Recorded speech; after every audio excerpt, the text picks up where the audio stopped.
Is it true that an LLC doesn't avoid personal liability? I thought that was the whole point. Well, a lot of people are under the misconception that an LLC can protect you against all personal liability. But unfortunately, an LLC won't actually protect you against liability, or at least all liability. Let me explain. A limited liability protects you as a shareholder or an owner of the company. So in your role as owner, you're protected. So let's say, for example, you own a company, and maybe there are some other owners as well. And those other owners hire a president, and then the president hires other people. As an owner of the company, you absolutely have limited liability. The idea here is that whatever you invest in the company is at risk, but you're not personally liable.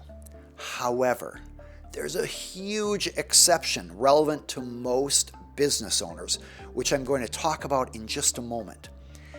But let me tell you this first. When I was younger, I said, I think we should abolish corporations. What's the deal with corporations protecting these wrongdoers from liability? You know, you hear about these big scandals, and then the idea that the shareholders or the key people behind the scandal are somehow protected by this corporate shield, this limitation of liability. As you know, an LLC stands for Limited Liability Company.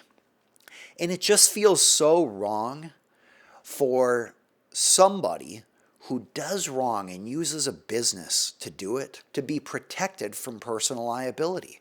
I mean, don't we have a country that's founded on the idea of personal responsibility? Now, I get that that may have eroded over the years, but it is a fundamental principle of law that people should be liable for their own conduct. And so I thought we should abolish corporations and limited liability companies. Get rid of it. Let's have everybody be liable for their own conduct. Hey, if you work in a business and you do stuff wrong, you're on the hook for it. These corporate CEOs shouldn't get off the hook, is what I thought. I still think that, but I no longer believe corporations and LLCs should be abolished. Here's why. I had a massive misunderstanding of how corporate law and LLC law works. The idea behind a corporation or LLC is that the owner has limited liability because the owner puts money in and has no further involvement. Might have some votes once a year, but that's the owner's role. And owners are protected from liability.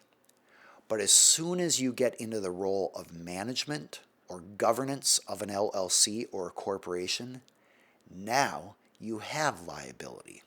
So my old flawed thinking was that these corporate CEOs wouldn't have liability because they were protected by the corporate limited liability shield. But that was totally false. As a business owner, if you are running the company, you have exposure to personal liability. What is this called? And by the way, you might be shocked by this because a lot of business owners have no idea that they could be liable for the business and what happens in the business. The first legal doctrine is what's called negligent hiring.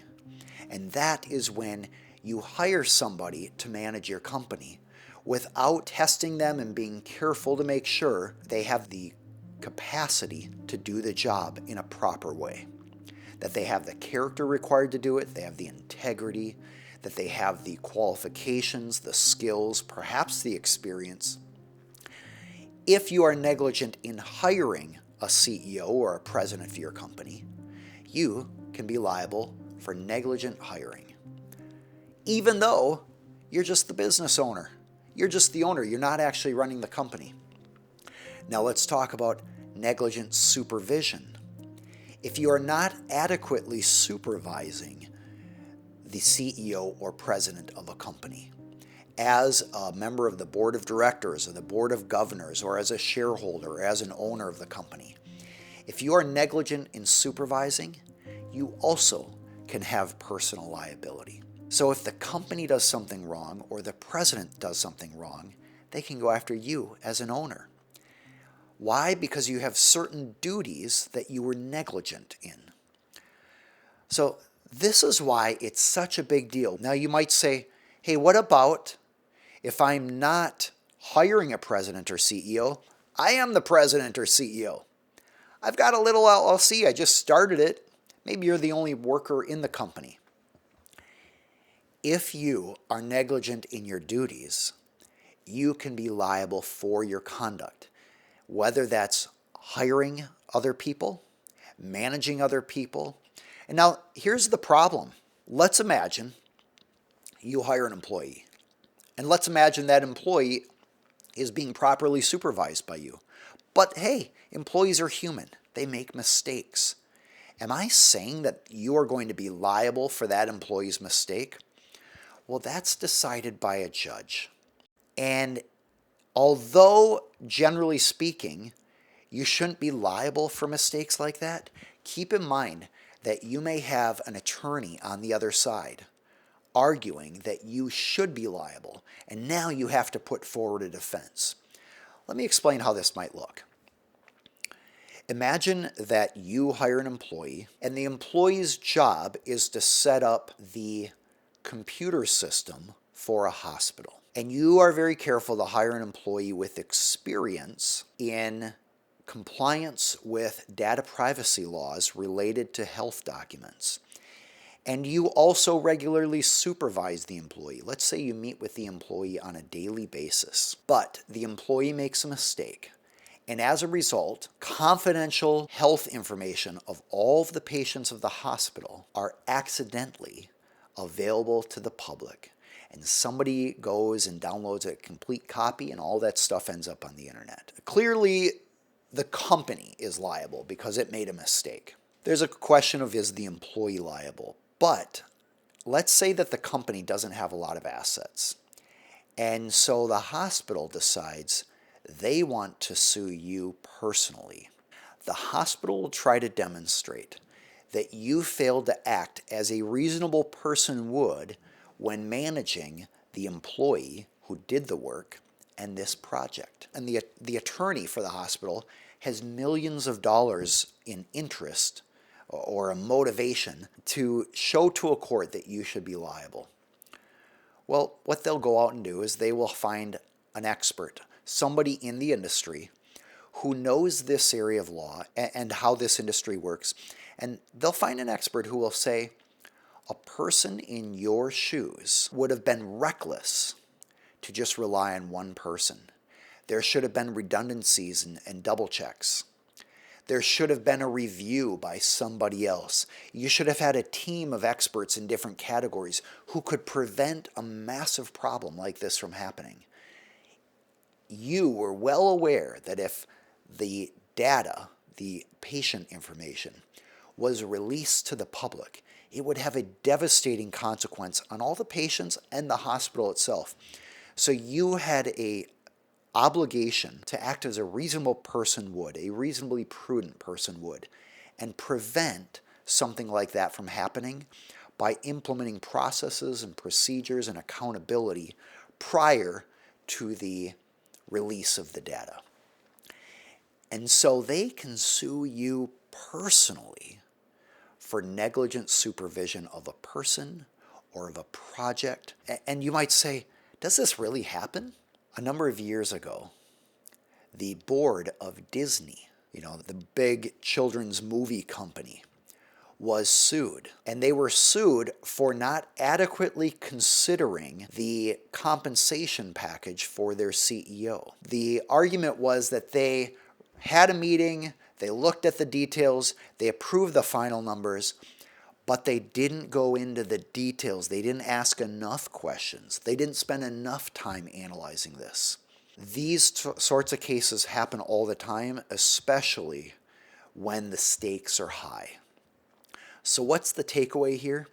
Just keep in mind that as a business owner, you have a risk of personal liability to the customers and clients of your business, to anyone who is involved in the business. And there has been an increasing push in Congress and state legislatures to hold CEOs personally responsible for decisions and results that happen in a company. And CEOs may say, hey, look, I was doing my best. I'm not perfect. And why should I be responsible for what one of my 400 employees did that I didn't even know about? Well, unfortunately, that's an issue for a court to make or decide many times. And so what's the takeaway here? Be very careful. Document what you're doing. Think twice about whether you want to sit on a board or you want to be the president of a company. Being an entrepreneur and a business owner is fantastic, but my job here is to let you know what are some of the risks that are present and how can you mitigate those risks. You mitigate the risks by hiring good people, setting up good processes, documenting the processes that you establish. It's not always possible. Of course, as a business owner, you have to decide, am I going to allocate resources to documenting this to minimize legal problems, or am I going to spend that time growing the business? There's always these decisions that you make in a business.